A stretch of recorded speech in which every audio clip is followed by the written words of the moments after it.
Senhoras e senhores, boa noite e sejam bem-vindos. Sempre um prazer receber em mais um webinar que o Sistema LabGIS oferece ao público. Nós trazemos temas diversos aí ao longo do ano. Já fazemos isso há alguns anos. Vocês podem acompanhar no nosso canal do YouTube também. Todos os webinars anteriores devem somar mais do que 30 ou 40. Não contei, mas não tenho muito medo de estar errando nesse número, não. Deve ser por aí mesmo.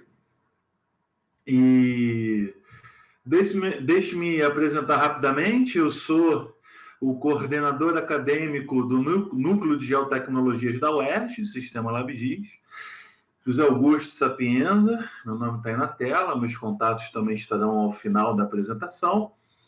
E desde já convido a todos a expor perguntas, fazer colocações. Vocês têm uma área na interface da plataforma, né? Interface aí do GoToWebinar. Vocês têm uma área de perguntas. Nessa área aí você pode colocar a pergunta a qualquer momento, e aí a gente vê se na metade da apresentação a gente faz uma pausa para as perguntas, né? Ou só no final. Vamos ver como é que fica a dinâmica. E especificamente sobre geomarketing, é um tema que eu tenho bastante apreço, é um tema que eu estudo já há alguns anos. Eu comecei com trabalhos assim, mesclando análise espacial e demografia, dados de economia, dados de demografia, e rapidamente acabei migrando para o geomarketing, descobri geomarketing. Não conhecia. Isso foi mais ou menos lá no ano de 2007, 2008, e montei os cursos que nós oferecemos aqui em geomarketing há alguns anos até, já oferecemos bastante turmas, acredito que fomos um dos pioneiros aí em montar cursos específicos sobre essa temática, e hoje eu também ministro a disciplina de geomarketing num mestrado em Ciência e Sistema de Informação Geográfica na Universidade de Salzburg, que fica na Áustria. É um dos convênios que o LabGIS possui com outras instituições de ensino, no caso aí a Universidade de Salzburg, e já ministro essa disciplina há uns 4 anos, mais ou menos, lá no mestrado deles. Bem, e eu fui estudando o conteúdo, né, a área de geomarketing, vi uma certa evolução, né, um avanço dessa área, ficando mais popular aqui em terras brasileiras.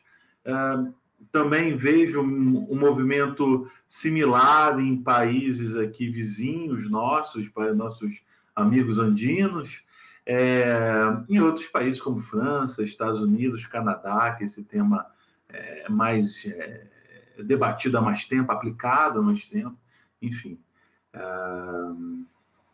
Então, nosso encontro hoje tem como objetivo falar de um tipo de análise espacial que é bastante aplicada para várias aplicações, assim, em várias frentes, né, para vários tipos de estudo. Vou falar um pouco sobre isso, que é análise espacial multicritério, só que eu vou falar especificamente para a aplicação de geomarketing, que eu acredito que até seja menos explorado do que outras aplicações, apesar de ter igual ou maior potencial.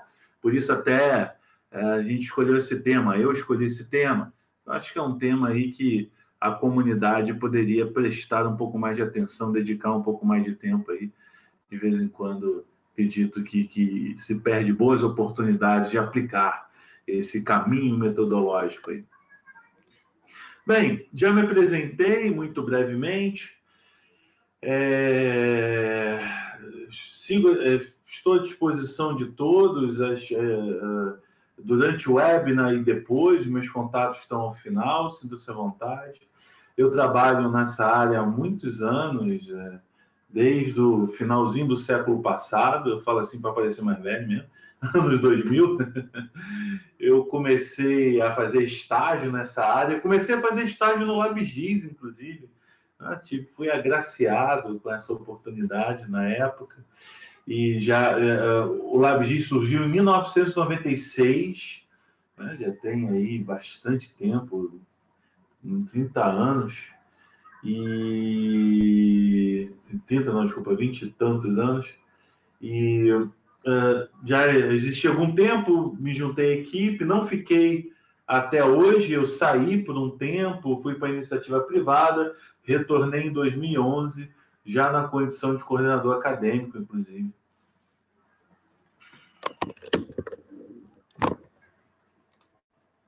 Então, antes da gente iniciar com o tema principal aí da nosso encontro hoje, eu vou pontuar o porquê do geomarketing, vou fazer uma síntese, um resuminho, tá? Sei que alguns de vocês provavelmente já até fizeram um curso comigo de geomarketing, pelos nomes que eu estou vendo aqui na lista, reconheço alguns, outros talvez já conheçam, ou de outros webinars meus, ou de outras searas aí, já tiveram contato com o assunto em outros canais. Mas eu vou fazer uma síntese que eu também imagino que uma parte considerável do público presente, estamos com a sala bem cheia, não teve ainda contato, enfim, ou conhece pouco, não tem os conceitos formais básicos sobre o termo geomarketing. Aí eu reuni nessas 4 perguntas só para fazer um pequeno panorama antes de iniciar com o tema fim. Se você pega na literatura a definição do que é geomarketing, você vai ter ferramentas que analisam dados geográficos para marketing estratégico. Se você também olhar na literatura a definição de geoprocessamento, é um termo até que hoje em dia está mais escanteado, assim, né? Está mais de lado, mas quando eu comecei era bastante utilizado. É igual, você só muda o finalzinho, né? Você não aplica necessariamente para marketing estratégico. A aplicação é aberta, né? Então, assim, em termos de definição de conceito, o conceito do geomarketing se assemelha muito ao conceito de geoprocessamento. Entretanto, eu falo isso desde a primeira aula dos meus cursos, assim, quem já fez sabe, que acho até que, apesar do geomarketing ser o termo que ganhou visibilidade, né?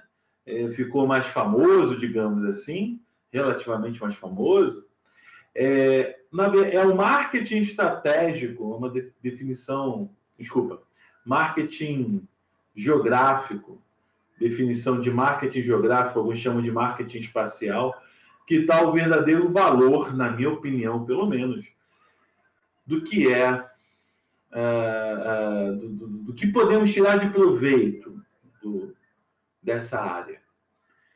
Quando você fala de marketing espacial, você não está falando só de ferramentas, como no caso do geomarketing. Você está falando de metodologia, de arcabouço teórico. Você está falando de algo mais amplo, não só de ferramentas, mas o arcabouço teórico que faz aquelas ferramentas terem sentido em termos de método, né? As ferramentas serem implementação de método. O método tem que ter um arcabouço. Eu não falo nem assim, estritamente numa ótica de método científico, não. Eu falo mesmo de ideias, assim, num contexto mais amplo.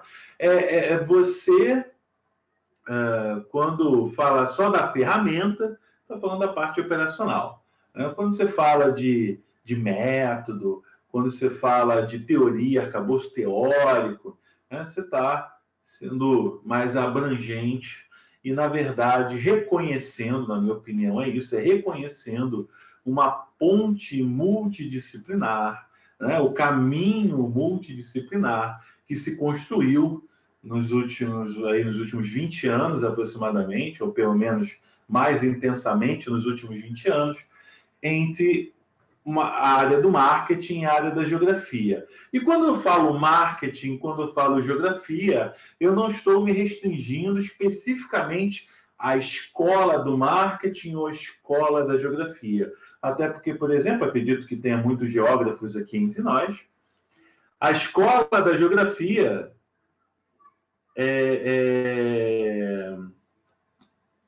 a escola da geografia, ela mal fala sobre marketing, geomarketing, né? Você pega uma graduação em geografia hoje no Brasil, você não vai ver marketing, geomarketing, nem nada disso.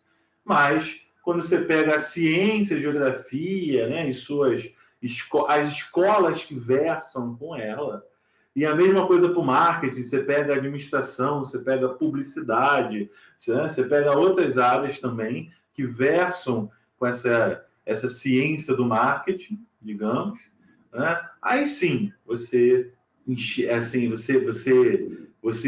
cria a base dessa ponte multidisciplinar que se construiu aí ao longo dos últimos tempos, né? Eu acho que esse é o valor. E aí, o que agrega? O que o geomarketing agrega? Uma melhor compreensão dos fenômenos de interesse para o marketing, principalmente aqueles fenômenos que têm uma dimensão geográfica mais presente, mais intensa, mais marcante. Quando você faz uma publicidade botando um outdoor numa certa posição na cidade, né? Essa posição na cidade é importante. Você, quando escolhe qual é o outdoor que você vai alugar, né, para botar a tua marca ali, a tua propaganda, você escolhe de acordo com uma série de critérios. A vizinhança ali, qual é o fluxo de carros dia, né? Enfim, se as pessoas que passam ali são seu público-alvo. A mesma coisa quando você pensa no público consumidor num ponto de venda. O público consumidor no ponto de venda geralmente mora próximo. Há negócios e negócios, há vários tipos de negócios, mas, por exemplo, eu costumo dar padaria. Você não vai atravessar a cidade para comprar um pão, por mais quentinho, barato e gostoso que ele seja. Você não vai atravessar a cidade. Você até pode não necessariamente consumir na padaria mais próxima de onde você está, geralmente de onde você mora, né? Mas você não vai atravessar a cidade por causa de uma dúzia de pães.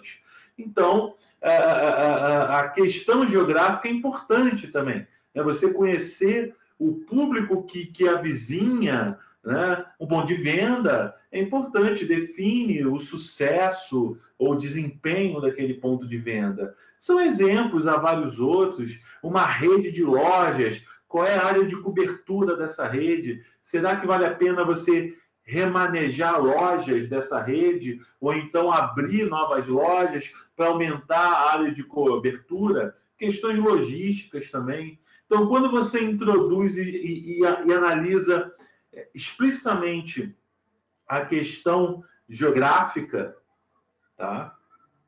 Você enriquece, você cria uma oportunidade de entender melhor aquele fenômeno, aquele processo que você quer descrever, você quer analisar, tá? E por que fazer? Olha, você tem investimentos vultosos. Muitos desses exemplos que eu dei são investimentos consideráveis. Mesmo quando você abre um único ponto de venda, você faz um investimento, você tem um risco, né? É um processo, assim, é um planejamento de médio a longo prazo.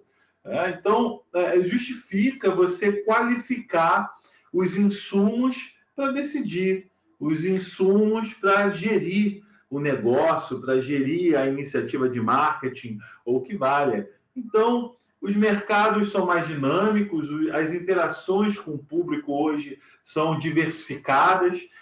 Hoje nós temos mídias sociais, nós temos outras formas de comunicação além das tradicionais. Provavelmente daqui a 10 anos teremos novas formas de comunicação que nem vislumbramos hoje. E há mais concorrência em muitos desses mercados. Você busca sempre mitigar risco, você busca economicidade, né, fazer mais com o mesmo recurso, seja recurso financeiro, recurso humano, né? Então, nesse contexto, você agregar uma ferramenta que possibilita, te dá a oportunidade, né, de conhecer melhor e, assim, tomar decisões melhor embasadas é positivo. né? Eu acredito que é aí que reside a principal motivação de se utilizar geomarketing. E como fazer? Bem, há várias maneiras de responder essa pergunta. Eu preferi chamar a atenção para 4 pilares, digamos, que nós precisamos ter para qualquer estudo de geomarketing. Dados, acho que isso está na cabeça, está no imaginário de todo mundo. Eu preciso de dados. De fato, sem dados qualificados, não há mágica. Ferramentas, você precisa de software, né? Você precisa de ferramentas para poder trabalhar com esses dados. Você precisa de um objetivo. Esse é um aspecto que eu acho que muitas vezes fica em segundo plano e não deveria. Qual é a pergunta que você quer responder? Qual é o fenômeno que você quer compreender melhor? Né? Compreender em que aspecto, em que dimensão? O que você quer fazer exatamente com aquele estudo? Você não quer fazer só uma pirotecnia, imagino que não. Você está investindo o teu tempo ali, você está investindo recursos de vários tipos, não é para fazer um processo diletante, né? Você quer, você tem um objetivo, então isso precisa também definido, até porque isso vai fundamentar diversas decisões ao longo do seu estudo. E você precisa de um método, né? E é isso até que a gente vai falar, é a nossa pauta hoje, falar de um tipo de método que pode ser aplicado a diferentes estudos. Tem uma frase que eu queria chamar a atenção, que também entendo que faz parte desse cenário da motivação, do interesse de usar geomarketing. É uma frase que eu já citei em outras palestras, talvez vocês já assistiram outras, já tenham visto. Eu gosto dessa frase, acho ela bastante interessante, que dados são elementos fundamentais hoje para promover conhecimento, governança e capital. Quando você pensa numa instituição pública ou privada, aqui a gente está falando mais no contexto de privado, né? De um negócio, né? De uma empresa que visa o lucro. Olha, quem não quer conhecimento e ou governança e ou capital, né? Então, os dados são insumos que podem promover conhecimento melhor qualificado. Está alinhado, inclusive, ao que eu estava falando agora há pouco, né? Esse melhor conhecimento pode melhorar a governança. Então, você governa melhor o seu negócio, no nosso contexto aqui. A frase do Keating não era especificamente para geomarketing, mas governa, no nosso contexto aqui, governa melhor o seu negócio, e capital, porque você governa melhor, você é mais racional na utilização dos recursos e mais eficaz na apropriação dos mesmos, né? Você governa melhor e você está visando lucro no teu negócio, né? Você consegue racionar os recursos e apropriá-los melhor. Então, eu gosto dessa frase, até porque há uma outra que é muito recorrentemente sacada, né, em vários textos e oratórias, que a informação é poder. Essa frase aqui não bota em xeque essa outra, que é mais conhecida, informação é poder, mas eu acho que informação é poder te leva a uma ideia mais conflituosa, digamos assim, né? Uma ideia um pouco mais conflituosa. Aqui não. Aqui você está um pouco mais alinhado, assim, né, de você governar, utilizar melhor o dado para gerar conhecimento, governança e capital.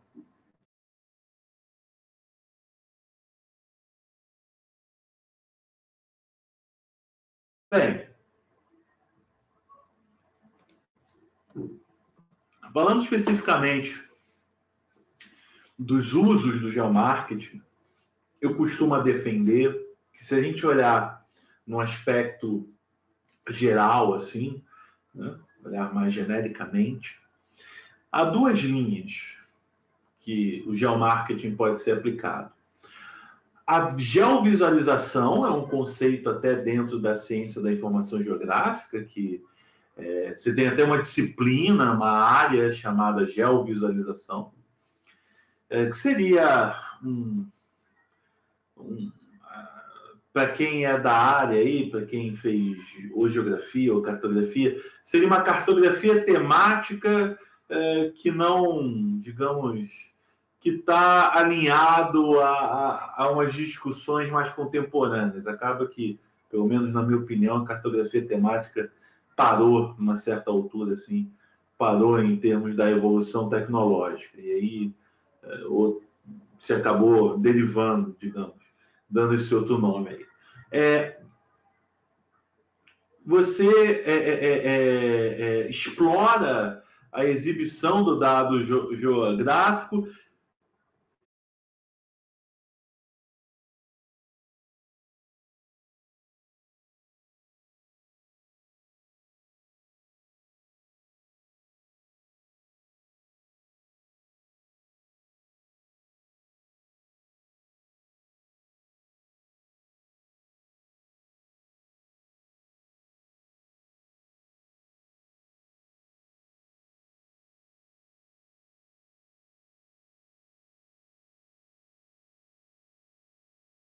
Então, assim, a simples exibição do dado geográfico já possibilita você reconhecer padrões, entender melhor certos aspectos daquele fenômeno do que se você exibisse em outra mídia, por exemplo, num texto, numa tabela ou num gráfico, tá? Pelo simples fato de você plotar no mapa interativo, imagina um site, né, ou no Google Earth, talvez alguns de vocês já tenham feito isso, pega alguns dados assim e georreferenciado no Google Earth.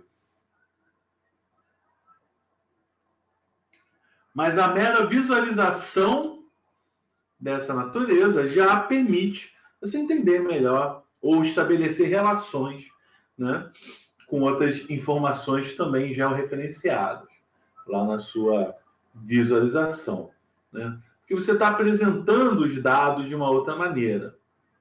Quando você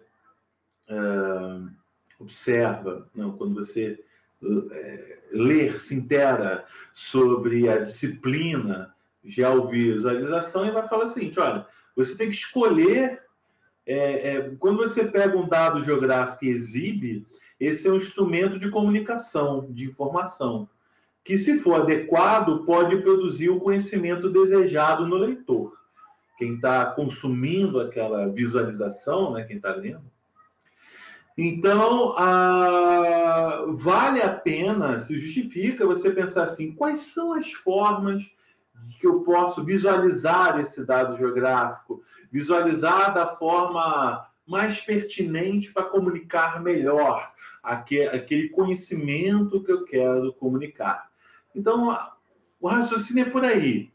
A simples plotagem em um mapa de dados, por exemplo, como consumidores, pontos de venda, áreas em potencial, ou seja lá o que for, né, locais aonde você está fazendo publicidade, né, isso pode te permitir estabelecer relações e compreender melhor aquilo que está sendo observado. É como, por exemplo, assim, fazendo uma outra analogia. Quando você escreve, fazer duas analogias. Primeiro, uma mais formal. Quando você escreve um relatório técnico, ou quando você escreve um artigo acadêmico, por exemplo, vira e mexe, você tem que escolher. Esse pedaço do conteúdo que eu quero comunicar. Como é que eu vou escrever? Assim, como é que eu vou apresentar? Eu vou apresentar na forma de um gráfico? Eu vou apresentar na forma de uma tabela? Eu vou apresentar na forma de um texto? Como é que é a melhor forma de se apresentar? Né? Constantemente você se pergunta e vai escolhendo, vai construindo o texto, imaginando, o leitor, meu chefe, o meu cliente, seja lá o que for, o leitor desse relatório, desse artigo acadêmico, relatório técnico, artigo acadêmico, quer o que eu quero informar para ele. Né? E você escolhe essas mídias de acordo com esses aspectos. Até se você pensa num site, você pensa também em vídeo, né? Você pensa em uma animação, você pensa em outras mídias que você pode utilizar num site, por exemplo. Quando você está no WhatsApp e você escolhe ou escrever um texto, ou botar um emoji, ou botar um GIF, ou botar uma figurinha. De certa maneira, assim, muito mais jocosamente, né? Um exemplo muito mais cotidiano, você também quer comunicar, ou você quer ser engraçado, ou como diz, você quer lacrar, né?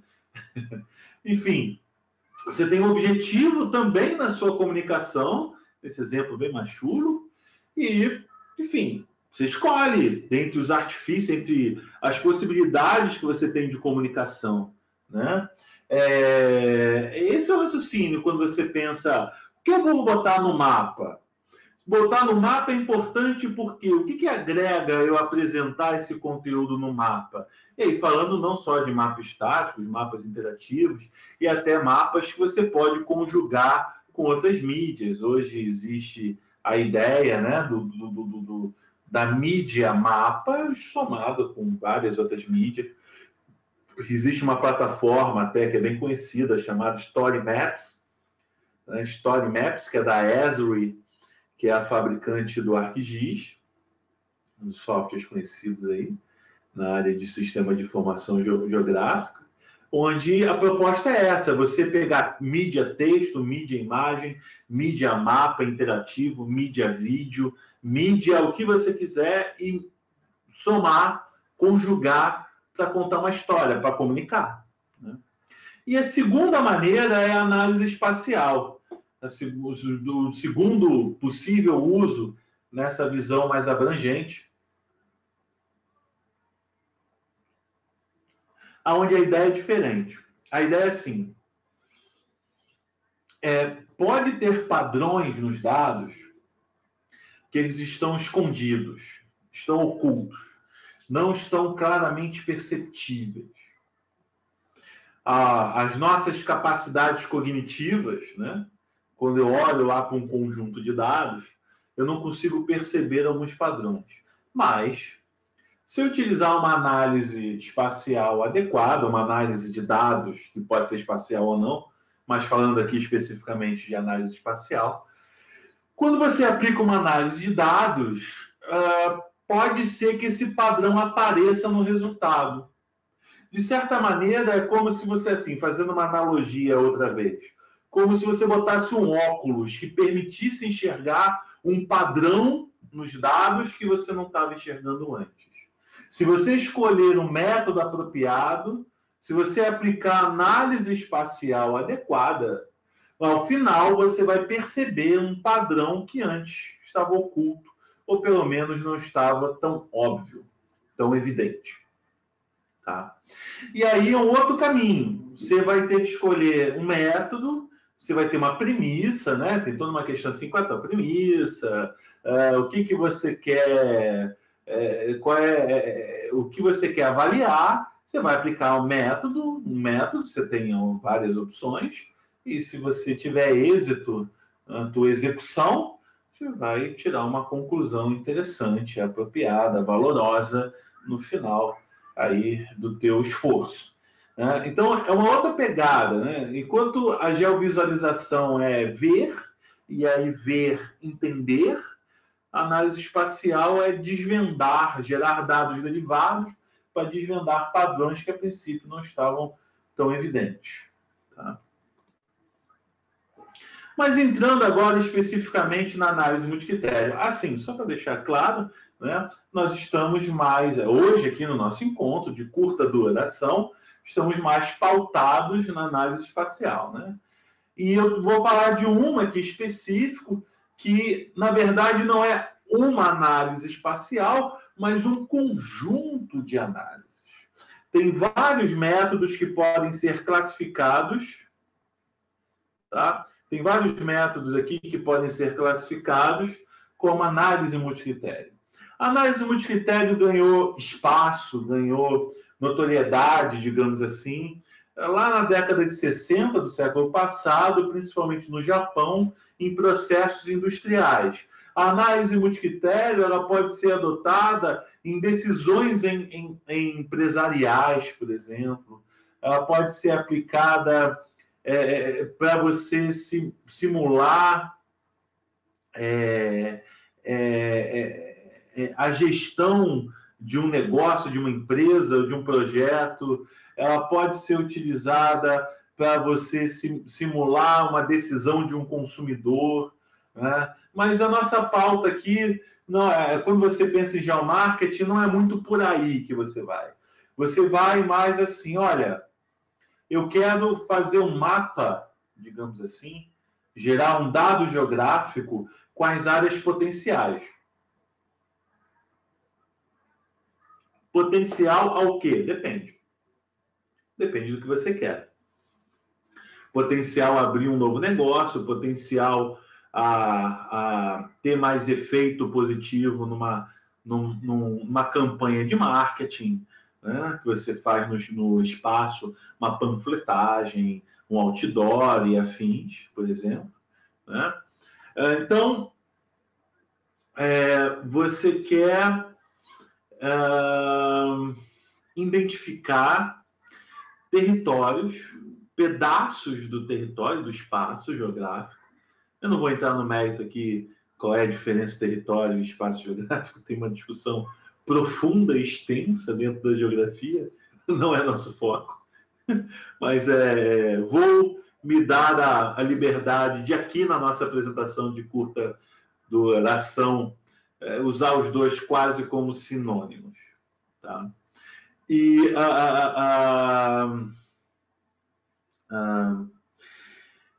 as áreas, assim, as porções do território onde você reúne melhores condições, o melhor potencial, o que eu chamei de melhor potencial, as melhores condições para um sucesso em uma iniciativa. Tá? Bem, e não é só utilizado em geomarketing.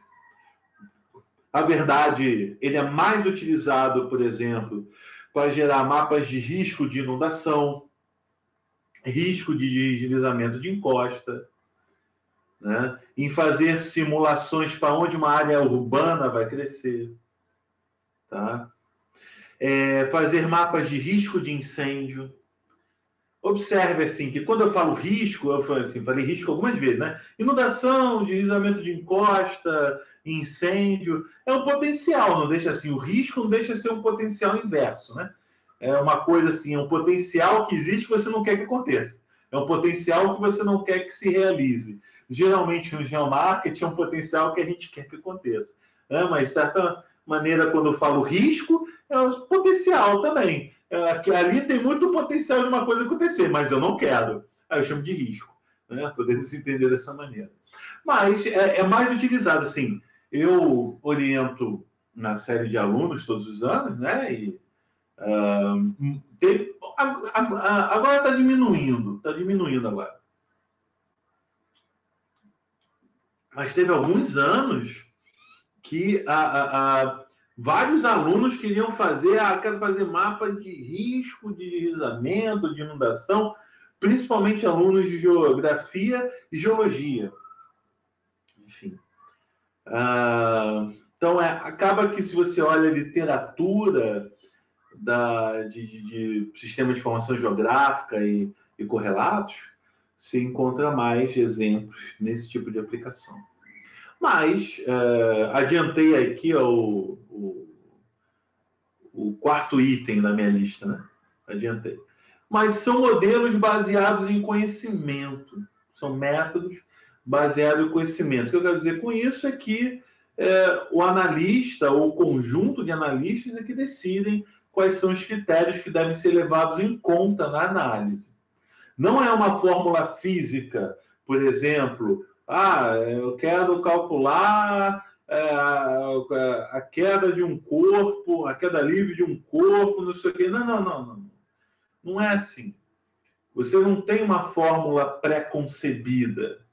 Até porque a gente está falando, quando a gente fala em geomarketing especial, né? A gente está falando de decisões de consumidores, de relações econômicas, né?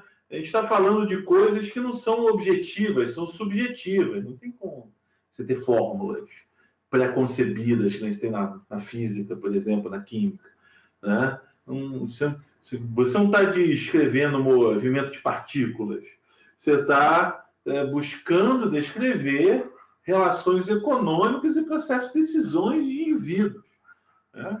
Muito mais subjetivo, né? Então, é baseado em conhecimento, do que nesse contexto é positivo, assim, já que não tem uma fórmula. Espero que não exista uma fórmula, que nem temos tantas na física, que descreva o processo de decisão de um consumidor. Ou porque se descrever um processo de decisão de um consumidor, provavelmente descreve o processo de decisão que as pessoas tomam na vida. E aí sim é uma ideia de destino, né? O destino, o seu destino é descrito por uma fórmula matemática que já sabe de antemão todas as decisões que você vai tomar na vida, né? Livre-arbítrio vai para as cucuias, né? Enfim, espero que não sejamos tão tediosos assim, tão insípidos. Acho mais interessante, mais instigante, pensar que não podemos ser descritos por fórmulas. Fórmulas que nem na física e na química. Então é positivo você ter um modelo baseado em conhecimento, assim, que você tenha liberdade de dizer quais são os critérios importantes, quais são os aspectos, já que o nome da análise multicritério, eu vou chamar de critérios. Os critérios importantes para aquilo que você quer descrever ou você quer melhor compreender. É flexível até por causa disso, você escolhe, né, quais são as variáveis e tal. Por isso, até o quarto item, um largo espectro de aplicação, já que é flexível, você pode levar isso para diferentes aplicações, tanto no campo de defesa civil, como risco de inundação, até campo de geomarketing, né? E como eu disse, não é um método, mas sim um conjunto de métodos que reúne métodos simples, até métodos bastante sofisticados, envolvendo uma área que eu acho o nome pomposo, assim, sempre brinco, o nome pomposo, acho que um dos mais pomposos dentro das metodologias de análise espacial, teoria dos conjuntos nebulosos. Acho um nome bonito, assim. Não, porque eu apliquei aqui uma teoria dos conjuntos nebulosos. Esse negócio que a maioria conhece, assim, não a maioria. As pessoas costumam conhecer, aquelas que conhecem, costumam conhecer pelo nome de lógica fuzzy. Você tem a lógica fuzzy, que é baseada em teoria de conjuntos nebulosos, que tem muita relação com o avanço da análise multicritério, inclusive, tá? Existe um método que é mais conhecido aí dentro de aplicar o fuzzy com análise multicritério dentro do SIG, que é o HP. Não me lembro agora de cabeça o que quer dizer a sigla. A de Amora, H de Hospital e P de Pato. Não me lembro agora de cabeça, mas no Google é fácil achar. Assim, fazendo ponte para quem eventualmente sabe aí do que eu estou falando. Então você tem vários caminhos de simples a mais elaborados, envolvendo inteligência artificial, redes neurais, autômatos celulares, lógica fuzzy, que já é um pouco mais complicadinho, até métodos mais simples, que vamos ver dois aqui, inclusive. Tá? Só que, assim, um ponto forte também leva a um outro ponto fraco, que é um resultado extremamente sensível ao contexto. Se você muda as variáveis, você muda a metodologia, se você muda uma série de detalhes de como você implementa aquele método, aquela análise, tá? O resultado muda. E aí você tem, então, um resultado muito subjetivo, muito influenciado pelas decisões do analista. Como saber, então, que esse resultado é interessante, ele é válido? Bem, A verdade, falando sobre isso e um pouco mais sobre isso, eu separei 4 passos. Eu resumi em 4 passos básicos que funciona para qualquer análise multicritério. Dessas mais simples que eu comentei, até as mais elaboradas, tá? Primeiro, você tem que modelar, escolher as variáveis e escolher os critérios, como eu disse, é um processo livre, né? Que mais? Executar, então você escolheu o modelo, uma forma lá de implementar uma análise multicritério, escolheu as variáveis, escolheu tudo que tem que ser escolhido, você vai executar, usando lá teu software que você também escolheu, tá? Você vai validar o resultado. Tem um exemplo que eu costumo dar, que aconteceu uns anos atrás. Um aluno que eu estava orientando, ele chegou assim, aqui eu gerei um resultado preliminar, e é no mapa de risco a inundação, inclusive. Eu gerei um resultado preliminar aqui. Bacana, deixa eu ver. Aí no cume mais alto da área de estudo dele, que tinha uma altitude de 1.800 metros aproximadamente, estava dando alto risco de inundação. É o cume do morro, é o cucuruco do morro. Aí eu brinquei com ele. Era um ensaio só, ele estava aprendendo o processo, ainda estava, mas... Aí eu brinquei, olha, para inundar o pico do morro a 1.800 metros aqui, só se for uma chuva com proporções bíblicas, porque não tem como, né? Enfim. Então, esse exemplo que eu dou é um exemplo de validação por coerência. O resultado está coerente. As áreas que você sabidamente sabe que o risco, no caso o potencial, né, que não necessariamente é o risco, o potencial tem que ser alto ou tem que ser baixo, se o resultado é diferente, já tem alguma coisa estranha. Ou a tua expectativa de alto e baixo estava errado, ou o modelo que está errado, né? Então, por exemplo, quando a gente... nós temos o curso de marketing aqui. Como é que a gente valida o resultado de uma análise multicritério? Olha, você pode pegar se um comércio similar ao seu, que você entende que ele tem sucesso, você entende que ele teve êxito, ele logrou êxito, e você possui no seu eventual negócio novo, né? Negócio novo lá que você quer abrir, as mesmas características do que ele, se o teu modelo não der potencial aonde ele está, talvez não dê para você também, né, na área que você quer abrir o negócio, mas de fato é potencial, não faz sentido. Se você tem um negócio que você considera muito parecido com o seu, que você considera que tem êxito, se no teu mapa de potencial ali não aparece com potencial, tem uma falha de coerência aí. Ou você pode partir por esse caminho, que é um caminho de consistência de expectativa em cima do resultado, né? Deu uma área super potencial, mas no meio do mar. Uma coisa esquisita, né? Eu não vou abrir um restaurante flutuante. Eu vou abrir uma oficina mecânica. Como é que uma oficina mecânica, que não é nem de barco, é de carro, vai ter sucesso no meio do mar? Né? Claro que são exemplos assim mais esdrúxulos, mas só para pegar a ideia. E também consistência com método. Tem uma série de métodos que você pode aplicar para aferir consistência no resultado. E aí é a parte da validação, né? E a última, quarta etapa, é você aceitar ou rejeitar o teu resultado.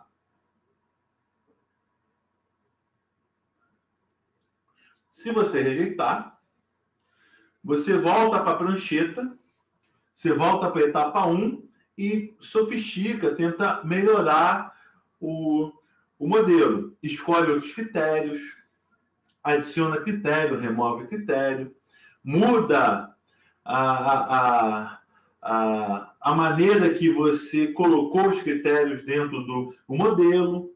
Esse processo faz parte. Na análise multicritério, esse ciclo, você roda uma vez, valida, poxa, ele não está bom. Você roda de novo, valida, isso é positivo. Você não tem que entender isso como negativo, não.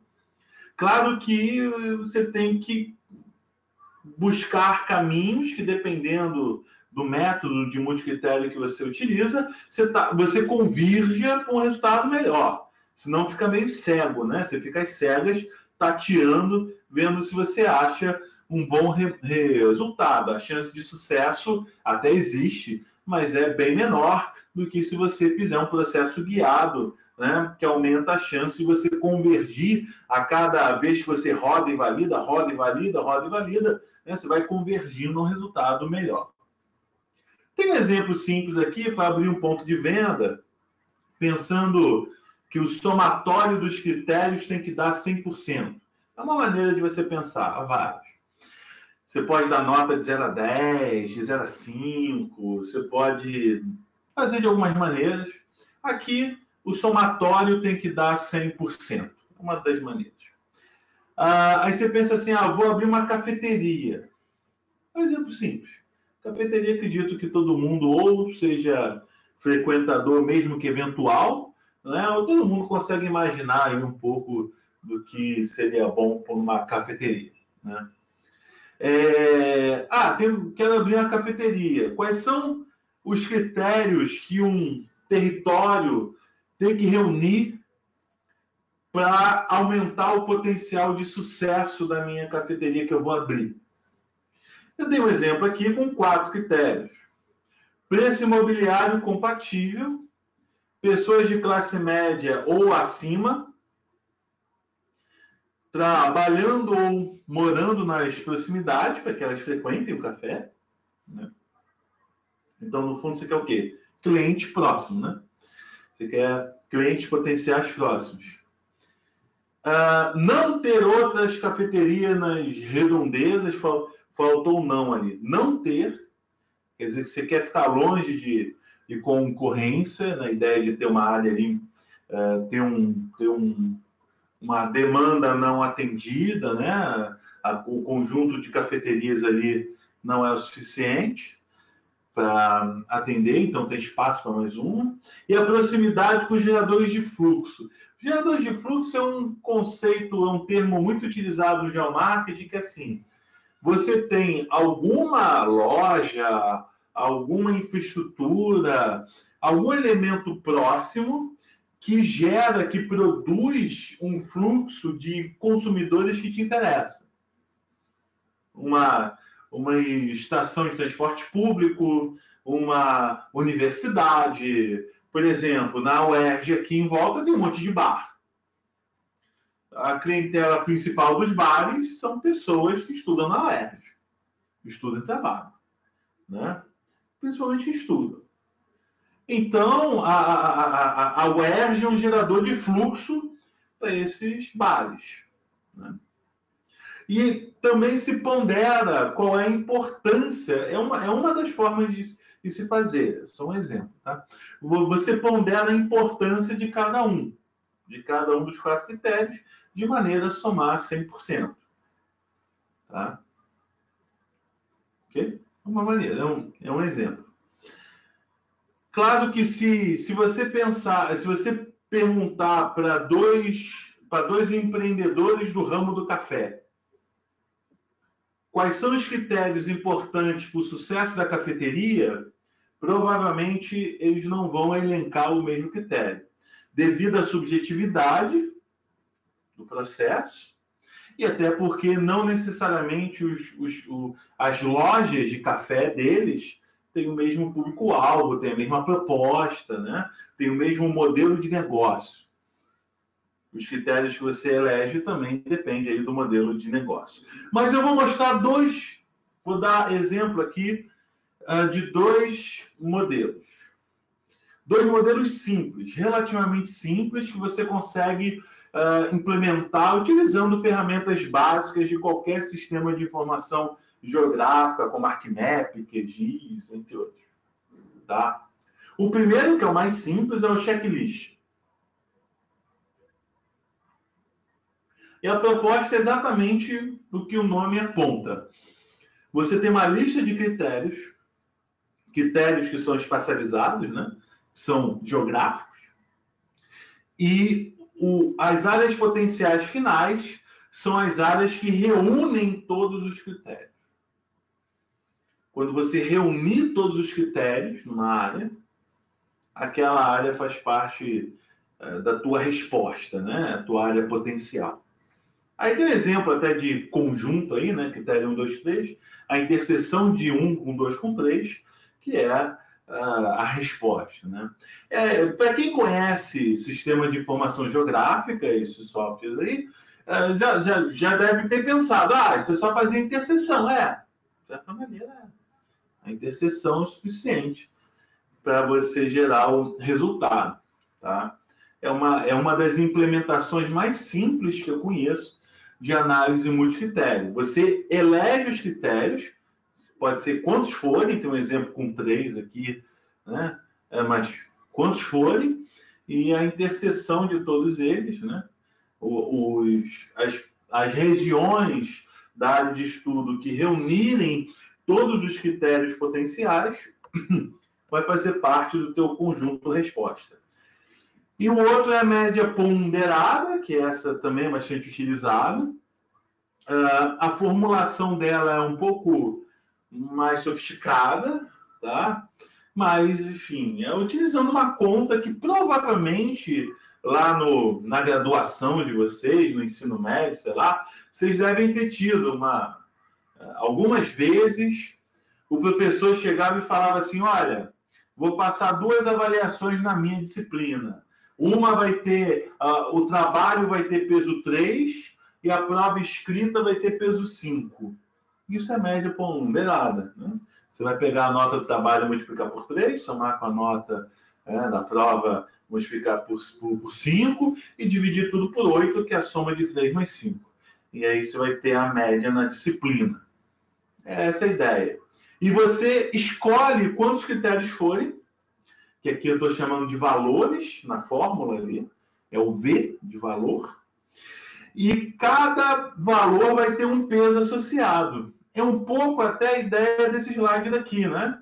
O peso seria esse percentual, por exemplo. Tá? O peso de cada um dos critérios. Só que está faltando uma coisa aqui para a gente conseguir transformar esse exemplo, implementar esse exemplo como uma análise multicritério. É você também ter os valores quantitativos. Você transformar preço imobiliário compatível em um valor. A gente vai falar um pouquinho sobre isso. Tá? Então, a gente vai ver esses dois. O checklist, que em termos de implementação dentro do software é bem tranquilo, no software em si, e a média ponderada, que tem um pouquinho mais, mas também nada de outro mundo. Tá? Então, vamos à prática. Vamos à prática. Deixa eu abrir aqui o software. Um instantinho.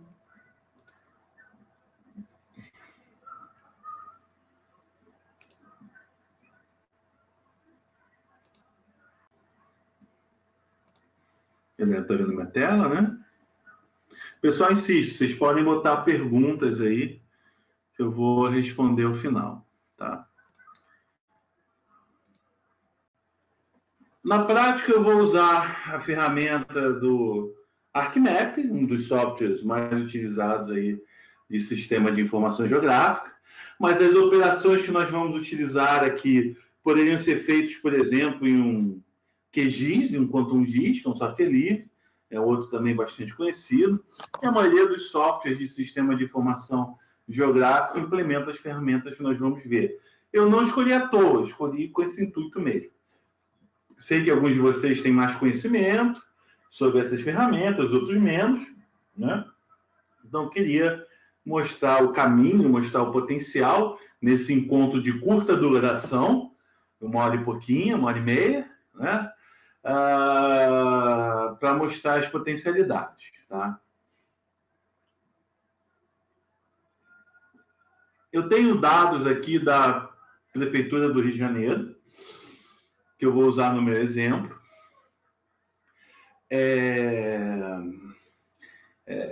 Como eu falei lá nos primeiros slides da minha apresentação, um dos pilares, aí, um dos elementos basilares para o geomarketing são os dados. Né? Então, sem dados não tem mágica. E os dados você pode utilizar prontos que alguém produziu, ou você pode produzir ou pagar para alguém produzir. Produzir dado, principalmente dado geográfico, é muito caro. Como um autor importante na área de ciência da informação, chamado Shapiro, é o nome dele, ele fala assim, produzir dados é caro, reproduzir é barato. Então, se você pega um dado pronto de uma fonte, como eu peguei aqui, por exemplo, da prefeitura, gastou um pouco de luz, né, um pouco de internet para fazer o download, sei lá o quê, mas foi bem barato. Quanto foi produzir essa base de arruamentos aqui? Eu não tenho ideia, mas eu chutaria talvez aí 1 milhão ou quase 1 milhão de reais. Bem diferente a despesa, né? Tá bem. Então, eu tenho aqui alguns dados que eu separei. Não conheço fontes de dados, queria saber mais sobre fontes de dados. Eu não vou entrar nesse mérito, que é uma outra seara, mas eu deixo uma dica. Se você entrar no site do LabGIS, eu posso mostrar o link no final aqui. Se você entrar no site do LabGIS, labgis.erg.br,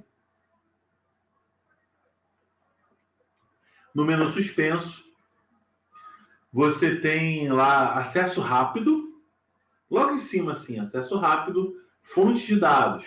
É uma lista com mais de 600 fontes de dados que a gente iniciou e a própria comunidade de usuários vai alimentando. Eles vão informando fontes adicionais que não constam na lista e tal. Então, vocês podem acessar lá, enfim. É um canal que tem para você fazer uma busca, uma prospecção de dados geográficos interessantes para a tua aplicação, teu estudo, né? Ok.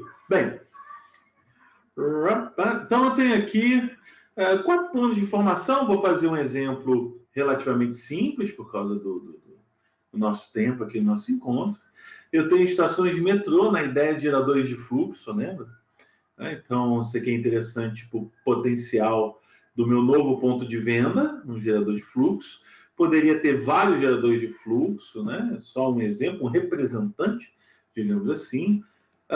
Um outro tipo de gerador de fluxo aqui, estabelecimento de esporte e lazer.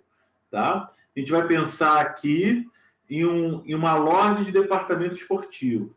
Tá bom? Os arruamentos, que eu vou falar também com a importância deles. Claro que, no caso ainda em particular da topografia do Rio de Janeiro, né, que é bem sinuosa, eu não vou querer abrir uma loja de departamento esportivo no meio do mato, mas a questão não é nem essa, não. Os arruamentos vão ter o papel porque eu não quero ficar em via vicinal. Eu vou querer ficar em via principal. Não quero ficar escondido, eu quero ficar visível. Né? Porque o aluguel na via principal de uma loja é mais caro do que na vicinal. Porque na principal você é mais visto. Né? E os setores censitários aqui são dados censitários de 2010, foi o último censo demográfico que aconteceu, o próximo vai ser agora em 2020. Inclusive, nessa semana, exatamente nessa semana, está acontecendo o censo experimental em Poços de Caldas. E ano que vem teremos o experimental a partir de... A data de referência é fevereiro, mas o projeto, o campo começa lá para abril, mais ou menos. Enfim, isso é outra história. Então, eu tenho aqui alguns dados censitários também, né? Tem aqui os dados. Eu posso botar um base map, eu vou botar rapidamente, porque o base map está na nuvem, consome banda de internet e tal. Eu estou transmitindo online, acaba que atrapalha, mas eu posso botar até base map para ficar bem pirotécnico. Vou botar, por exemplo, aqui dos arruamentos.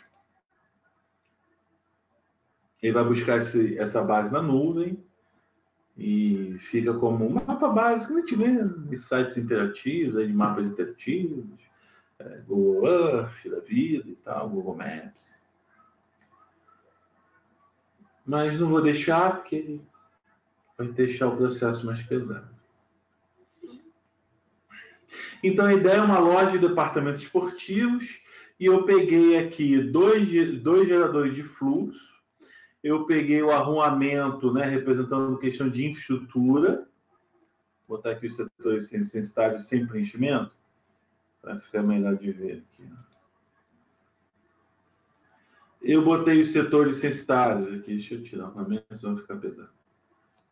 Como uma dimensão de dado de consumidor, né, os dados de consumidor. Tá? Deixa eu ver também aqui o basemap, né? Que a gente pode utilizar no software de SIG. E baixa esse dado da nuvem, a gente pode ver os estabelecimentos, tudo mais em cima dele, os setores e tal. Vou tirar que é pesado essa jaca aqui.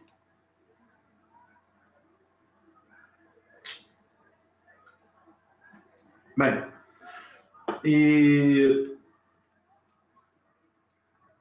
arruamento como infra, setor sensitável como a dimensão socioeconômica e dois geradores de fluxo.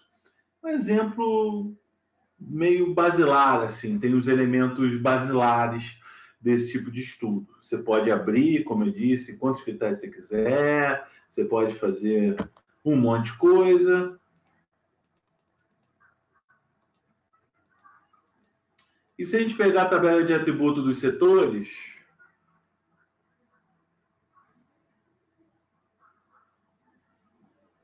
cada polígono de setor censitário tem uma tabela, tem atributos associados, a gente pode dar uma consultada aqui, ó. Tem informação de renda total, renda per capita, variância da renda, anos de estudo, população residente, média de população residente por domicílio, tem uma série de coisas aqui, tá? Atributos socioeconômicos que vêm do censo demográfico. Os arruamentos também tem um atributo que me interessa. Cadê aqui?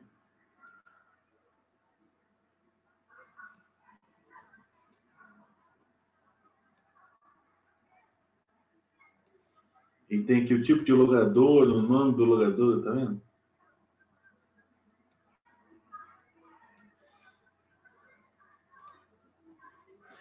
E aqui as estações de trem e metrô. A estação de metrô também vai ter os seus atributos, só para a gente ver aqui. Dá uma bisoiada. O nome da estação, tem os atributos, tem bicicletários, tem elevador, se é linha 1, linha 2, enfim, está ativa. Os atributos aqui, também tem os atributos aqui nos estabelecimentos de esporte e lazer. Né? Mas aqui serão geradores de fluxo. No máximo, eu posso pegar o status aqui, ó, só os em funcionamento, né? Os em manutenção, tem muita manutenção, nossa.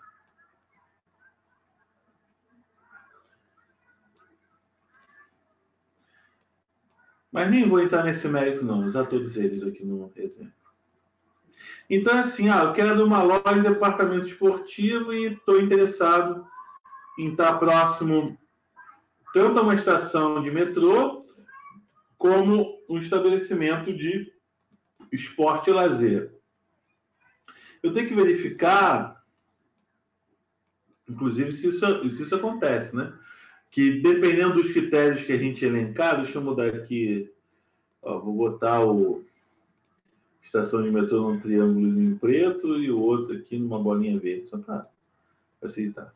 Eu tenho que, inclusive, verificar mais ou menos, mesmo que no olhômetro, se acontece a reunião de critérios que me interessam, né? Senão eu posso ter um cenário de o conjunto de critérios que eu vou estabelecer na minha análise multicritério de vazio. Que a ideia, lembrando aqui, ó, a ideia, só para lembrar, é a interseção de todos os critérios, né?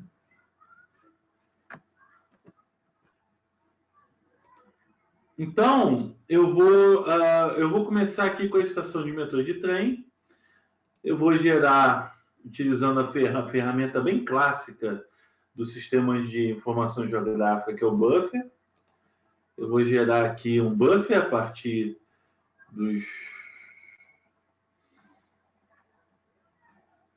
desses dois geradores de fluxo. A própria escolha de quais são os critérios já faz parte da subjetividade do modelo, né? E eu vou gerar raios diferentes para cada um dos geradores de fluxo, só para enriquecer um pouquinho o exemplo, né? O que acontece? Quando você tem esse tipo de modelo, que é um modelo subjetivo, baseado na expectativa, no conhecimento do analista, quando você vai dar uma aula sobre isso, você tem total liberdade, assim, você cria uma justificativa estapafúrdia, né? Uma justificativa qualquer, estou fazendo isso por causa disso, e pronto, né? Então, assim, eu chamo a atenção para esse aspecto só para não parecer que é uma coisa tão solta. Ele está botando o valor que ele quiser. De certa maneira, sim. Mas isso não quer dizer que esse método não gere um resultado interessante. São coisas diferentes. Tá? Ele gera, sim, resultados interessantes. Mas, claro que, como é muito sensível ao conhecimento do analista, né? Se o conhecimento não for bom, se não se observar aquele processo de incremental de interação, né?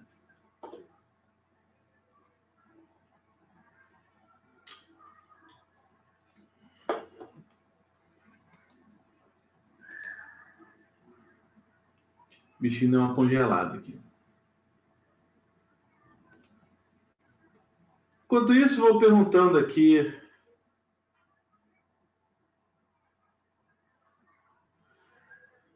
Vamos ver as perguntas. Erickson, eu que agradeço a presença de vocês aí. O pessoal do curso Tecnologia e Gestão Ambiental do Instituto Federal Paraíba está presente, do campus de Princesa Isabel. Obrigado aí, valeu, pelo prestígio da presença. O Djalma perguntou assim: aplicações desses métodos em saúde pública? Tem sim, Djalma. Inclusive, é uma coisa que eu costumo falar, não falei hoje, mas costumo falar, o geomarketing não é necessariamente para mercado privado. Geomarketing pode ser pensado também em serviços públicos. Não só pode, como eu faço bastante. Tá? O mercado, os serviços públicos têm um outro princípio, né? De você mede o desempenho dele de outra maneira, né? Você tem uma outra preocupação, mas sim, é um negócio, uma espécie de um serviço de uma empresa, né? No caso, uma instituição pública, e que, apesar dos valores sensivelmente diferentes em certos aspectos de uma loja, uma empresa privada, outros não são tantos. Você quer ter eficiência. Você quer ter eficiência, por exemplo. Você quer ter economicidade. Por que não? Né? Isso é muito importante. Então, você pode sim aplicar e tem caminhos. Aproveitando enquanto reabre o ArcMap, nossa página, como eu disse, aqui é acesso rápido, tem a lista de fontes de dados, tá vendo? Aqui você encontra 681 fontes, não é dados. Fontes, cada fonte pode ter um ou vários dados. Né? E aproveitando o ensejo também, enquanto reabre aqui,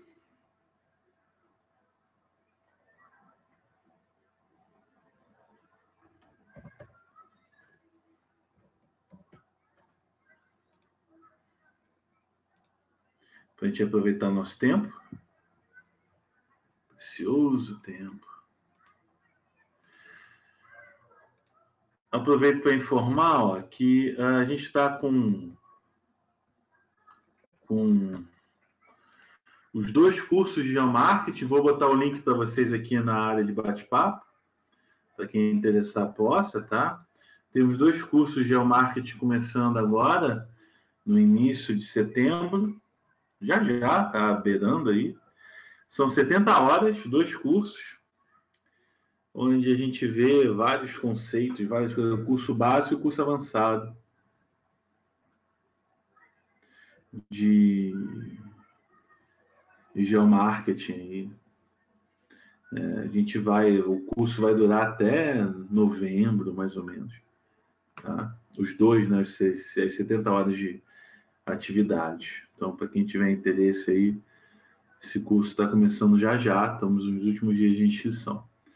Já abriu aqui o ArcMap. Vamos lá, vou voltar à vaca fria.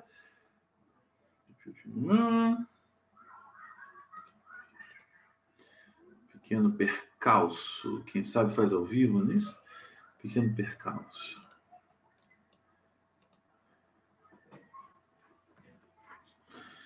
Então, vamos lá. Voltar aqui de novo. Buff.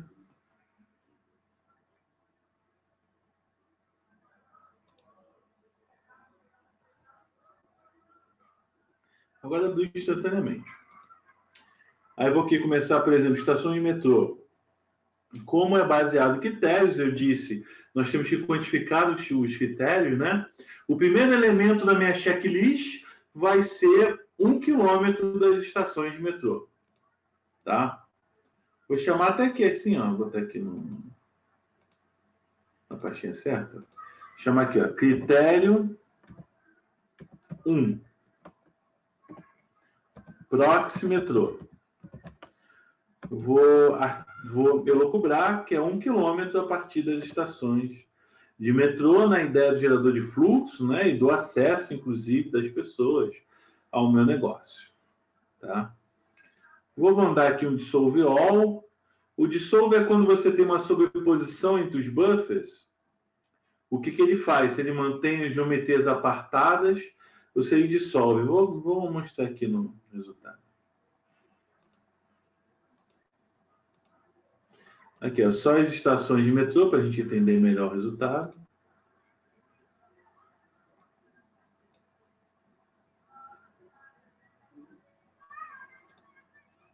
Está processando.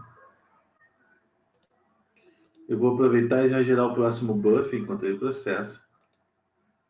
Estabelecimentos aqui, ó, já vou botar 600 metros. Botar um raio diferente na minha elucubração.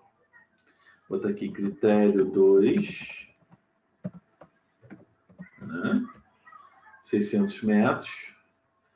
Também vou dar aqui um dissolve all. Mostrar o que é o dissolve all já. Mandei rodar. A gente pode verificar a execução das coisas. Aqui em GeoProcessing Results, ele mostra aqui, ó. Ele acabou agora o primeiro buff. Acabou também o segundo, fez rapidinho. Tá? Então tá aí. Como a gente está pensando em análise multicritério, é a interseção dos dois aqui, ó. Aqui só o critério 1. Opa, perdão. Aqui, só o critério 1 com o seu buffer, né? As estações de metrô e o raio de 1 quilômetro. E o nome é aqui, ó. Critério 2, proximidade. Proximidade. Estabelecimento de esporte. Aqui, ó, estabelecimento de esporte, critério 2. Que foi um raio menor, né? 600 metros, dá para ver quando a gente compara. E o dissolve, o que foi? O dissolve que eu dei nos dois ali. Quando aqui, por exemplo, os círculos, eles se intersectam, né? Se você pensa assim, eu tenho um ponto, eu tenho círculo, eu tenho um buffer a partir do ponto, é um círculo, né? É um círculo de raio R. Esse raio R a gente definiu ali. Foi 1.000 metros para a estação de trem e 600 para os equipamentos aqui de esporte, né? A gente pensou aqui no raio. Então, o raio aqui é 600 metros, esse raio daqui, né? Então, ele cria círculos. E esses círculos podem ter interseção, como tem que... São 3 círculos, é um buffer para cada feição, um círculo para cada feição, você tem interseção, e dissolver porque ele transformou tudo em um polígono só, em uma coisa só. É isso. Tá? Então, eu já tenho 2 critérios. Né?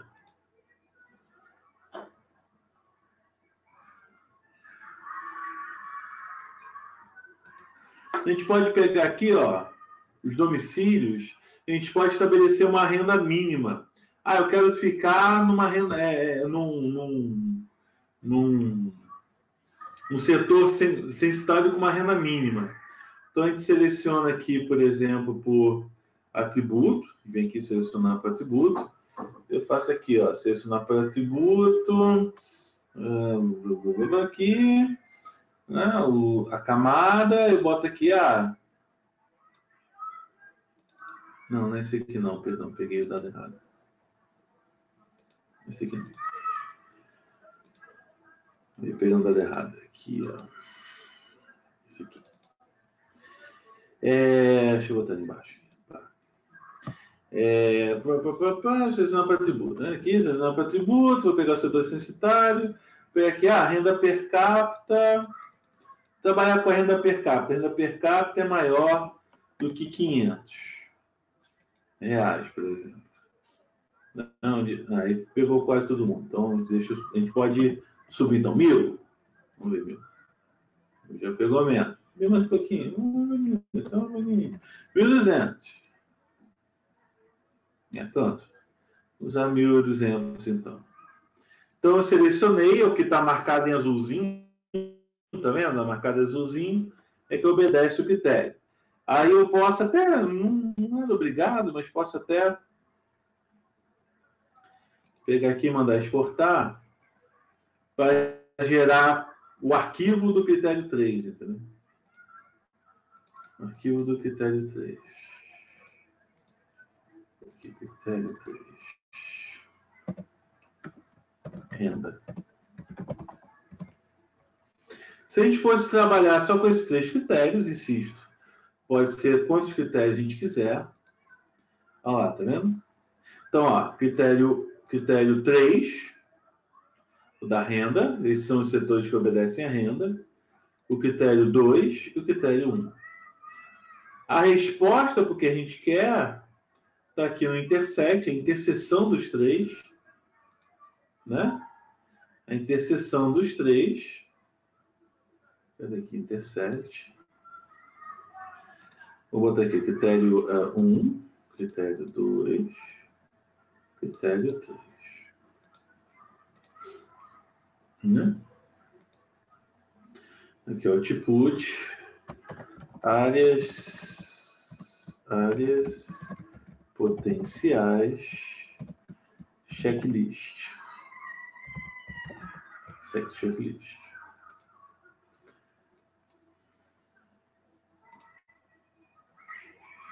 Aqui, ok, está fazendo a interseção de todo mundo. Ferramenta de interseção, aqui em cima, né? E pronto. É um exemplo simples. Vou fazer ainda do multicritério. É um exemplo simples, onde no final você tem interseção. As ferramentas que você usa do software são relativamente ferramentas básicas que os softwares de SIG trazem, né? A questão é você estabelecer os critérios, o que é pertinente e tal. Né? Isso é mais importante. E deu resultado aqui, ó, áreas potenciais. Na verdade, foi pouquinho, né? Vou botar numa cor chamativa, né? Chama atenção. Tá. Olha lá. Esse aqui é o resultado. Essas são as áreas potenciais. Essa daqui. Vou tirar um contorno aqui. Essa daqui está no critério 3, ó, critério 3. Está no critério 2. e está no critério 1. Então, são áreas potenciais, segundo o que foi definido aqui, está em vermelho aqui. Vi também que é um pouco mais ao norte. Norte não, sul. Mas pequenininho aqui também, aqui. Né? Pronto. Essa é a resposta do nosso modelo. As ferramentas, insisto, elas são simples. O esforço está em você definir quais são os critérios e como eles devem ser elencados. Tá? Bem, vou fazer o segundo exemplo. Vou até tirar essas camadas aqui para não confundir. Tá? Tirar as camadas aqui. Eu vou fazer diferente. Eu vou dar peso. Tá? Então, eu vou dar peso de 0 a 5. No exemplo do slide estava em percentual, né? Mas vou dar peso entre 0 a 5. E os valores também entre 0 a 5. Vou mostrar aqui na prática. Quando você pensa em análise multicritério, você tem um pouco mais de flexibilidade na definição dos critérios. No checklist, é 0 ou 1, ou é ou não é, sim ou não. Né? Critério 1, ou atende ou não atende. É booleano. Né? Ou você tem a área que atende o critério, ou a área que não atende. Agora é um pouco diferente. Você tem os critérios que podem ser elencados também. Vou botar aqui, multi-ring buffer, para exemplificar. Acho que vai ficar mais fácil eu mostrar o primeiro exemplo aqui. Vou botar aqui, estação de metrô. Eu vou pegar aqui, ó, vou botar aqui, critério,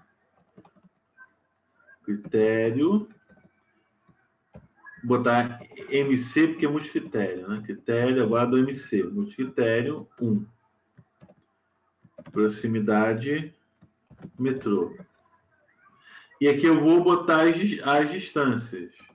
200 metros é muito alto potencial, 500 metros é médio potencial e 1.000 até 1.000 é baixo. Então, assim, eu estou criando 3 faixas.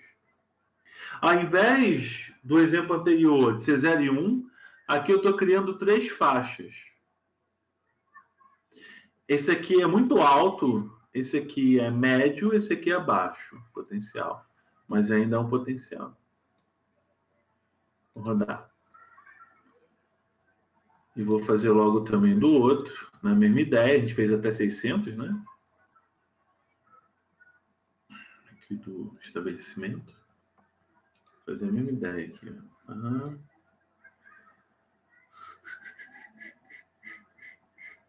Critério 2. Critério 2, MC. Proximidade. Estabelecimento esporte. Aí eu vou botar aqui, estava até 600, vou botar 200, 400 e 600. Mesma ideia. Ao invés de ser de 0 a 600, eu estou dividindo, estou fatiando em 3. Né? Vamos ver aqui o resultado. Ó. Ainda está executando o primeiro.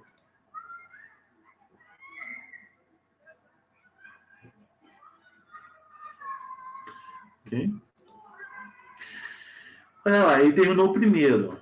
O primeiro que é com as estações de metrô, que a gente está vendo aqui. Ele criou, ao invés de criar um buffer só, ele criou 3, tá vendo? Criou 3. Tá? Criou 3 áreas de buffer.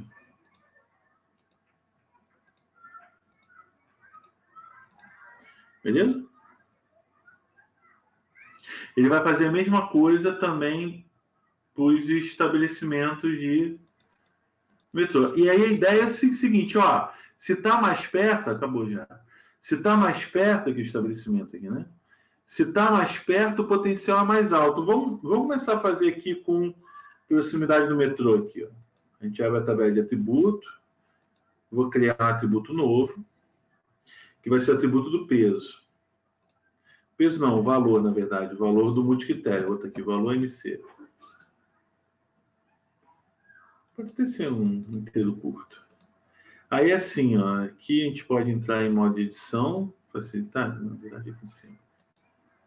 Para a gente poder editar. A gente entra em modo de edição.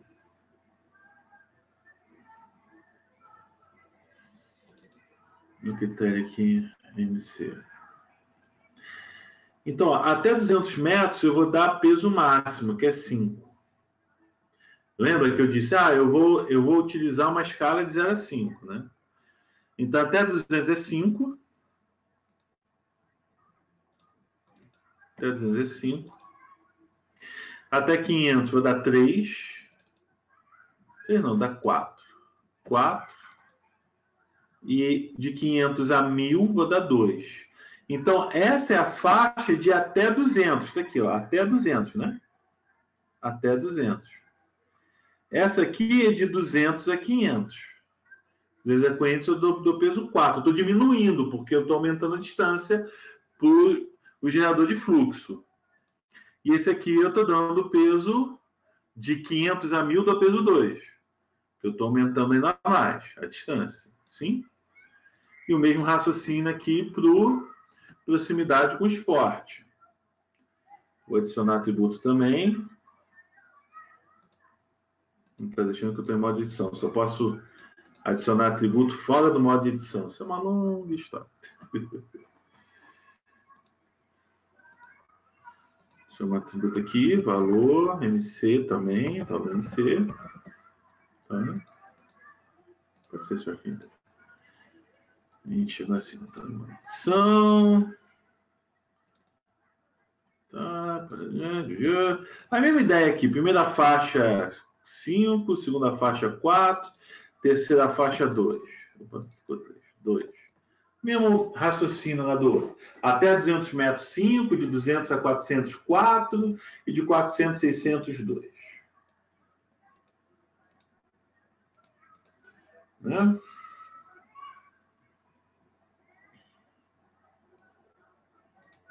A gente pode fazer assim agora. Eu vou até apelar, vou voltar lá com dados do setor censitário. Cadê aqui? Deixa eu ver aqui. O que é o critério 3 aqui? A renda, né? Os setores. Eu vou agora fazer assim, ó. Vou abrir através de atributo. Vou adicionar mais uma vez aqui o atributo valor, né? O valor MC. Aí eu vou fazer assim, olha. Se a renda, selecionar para o atributo aqui, ó. Se a renda per capita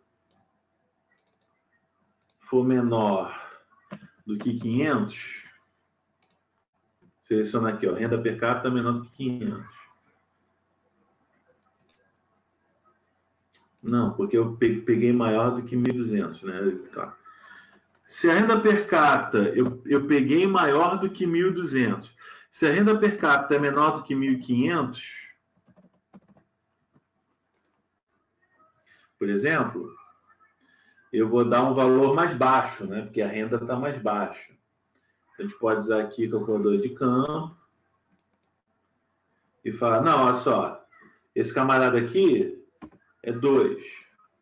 Então, todo mundo que tem a renda menor do que 1.500 é 2. Mas lembrando que em setores censitários é quem tem renda maior do que 1.200.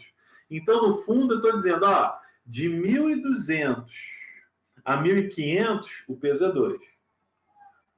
Né? Que o 1.200 nem faz parte desse dado aqui. Aí eu vou botar aqui, se é maior do que 1.500, maior ou igual para ser mais correto. Se é maior ou igual a 1.500 e a renda per capita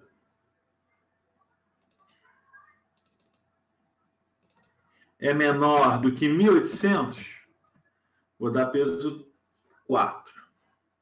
Seleciono aqui, ó. Selecionou alguns, né? né, que a renda per capita de fato está no intervalo que eu pedi, 361, ele diz aqui embaixo. Esse aqui, então, eu vou dar peso 4, né? 4, pronto. 4.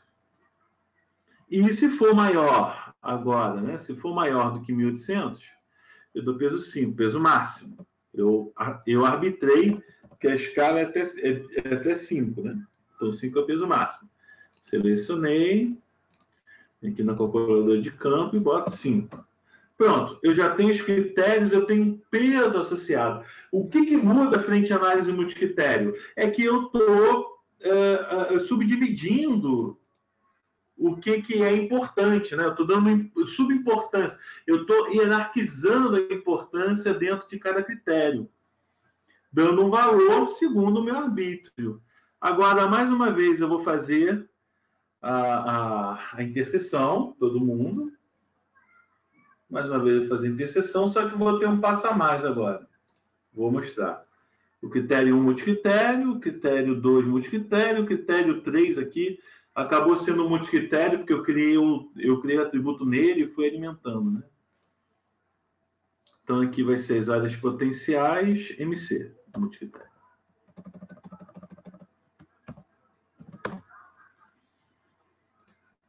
Vou rodar e definir.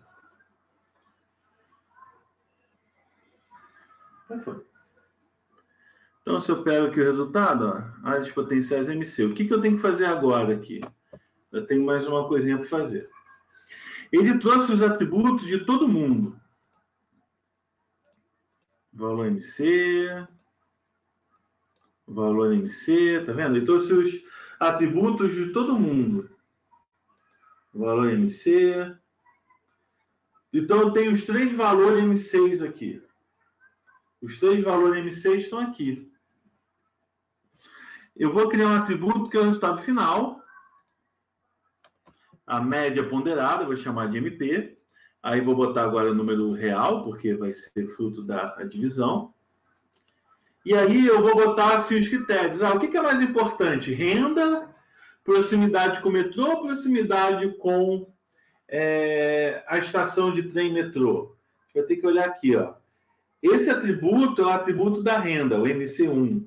Como é que eu sei? Porque os outros atributos que vieram da tabela de renda estão logo ao lado. Esse aqui, ele veio da distância dos equipamentos de esporte. Por causa desse raio aqui. Dá para saber. Eu poderia ter posto isso no nome do campo, acabei não fazendo. Mas dá para saber que é 600, 400 e 200, a gente utilizou nos raios dos equipamentos de esporte. Esse aqui, por conseguinte, o valor MC é do metrô. Então, valor MC metrô, valor com 2 L's MC equipamento de esporte, valor MC1 renda. Então, vou fazer assim. Ainda a ideia de 0 a 5. A renda é mais importante. Então, esse aqui é vezes 5. Eu estou pegando o valor e multiplicando pelo peso. Eu estou dizendo que renda é mais importante de todos. Renda é mais importante dos 3. A proximidade com o equipamento é o segundo mais importante. Vou fazer vezes 3. Mais a proximidade com o metrô, que é o menos importante dos 3, vou botar vezes 2. Ao invés de dar percentual, como naquele exemplo do slide, eu estou dando peso entre 0 e 5, verdade entre 1 e 5. Não faz sentido usar 0 aqui, porque ele sumiria da conta. E que fica 5 mais 3 mais 2. Né? Que dá 10.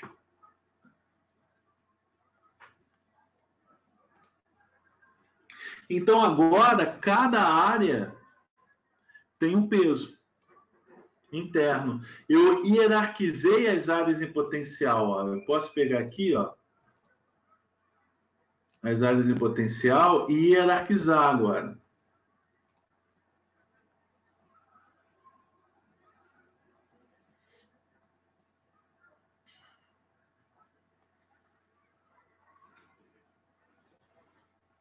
Algumas deram pesos mais altos, quer dizer, tem mais potencial.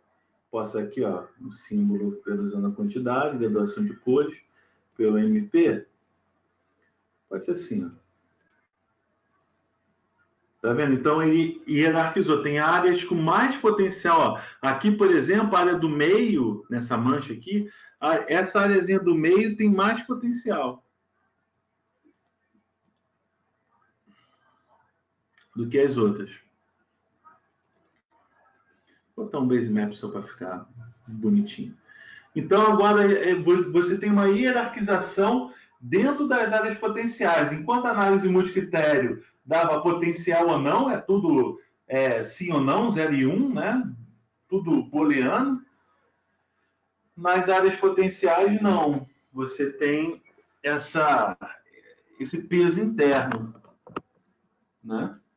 Inclusive está dando aqui na UERJ. Não foi coincidência, não. Mas essa área aqui é a área da UERJ. Aí, abri uma loja de esporte aqui perto. Ok. Bacana? Essa é a ideia. Pessoal, nosso encontro é curto. Nosso encontro assim, é só para dar uma explanada na coisa. Né? Vocês podem acompanhar no nosso canal no YouTube há outros vídeos de geomarketing. Se vocês não conferiram ainda, vocês podem conferir. É só buscar por LabGIS lá no YouTube. Né? E temos nossos cursos também. Como eu disse, vai ter um curso começando agora em setembro. Sintam-se à vontade para olhar um pouco lá e qualquer dúvida vocês podem falar.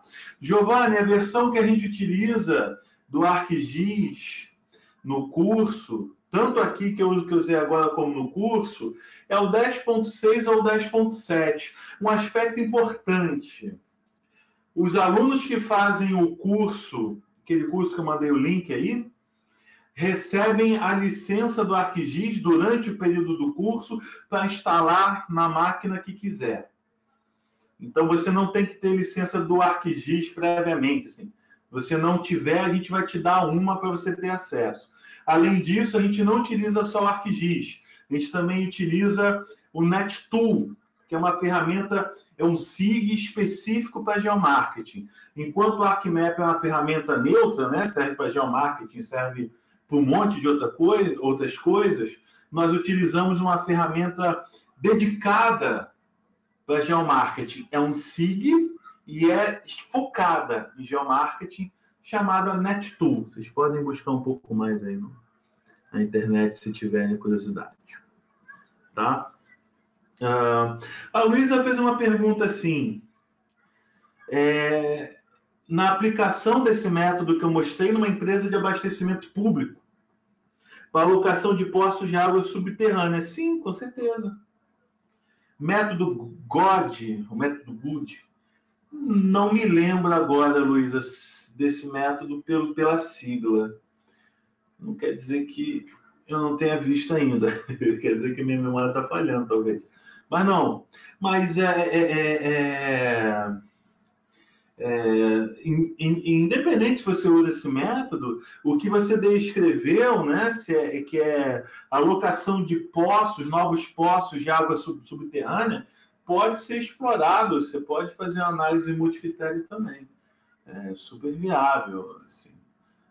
Não me lembro de cabeça, mas com certeza não vai ser difícil achar um artigo, alguma coisa aí técnica com esse tipo de aplicação, não.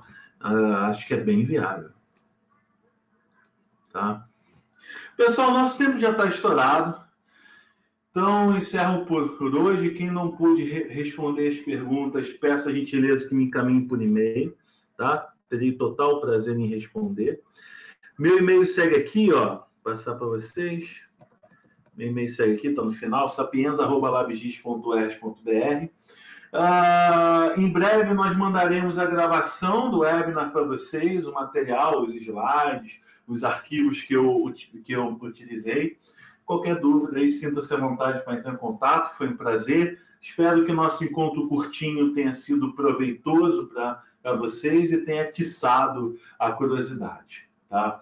Foi um grande prazer, obrigado, uma boa noite aí. Quem não conhece o nosso site, convido a conhecer. Tem bastante conteúdo lá, fontes de dados, cursos, tem software livre que a gente desenvolve, nossa lista de publicações acadêmicas, tem mais de 100 itens lá, tem os eventos gratuitos que a gente promove aqui na UERJ, tem um monte de coisa, tem várias ações lá, sintam-se à vontade, usem, abusem, será um prazer tê-los de novo conosco numa próxima oportunidade. Obrigado, boa noite aí, bom resto de semana a todo mundo, siga à disposição, tchau, tchau.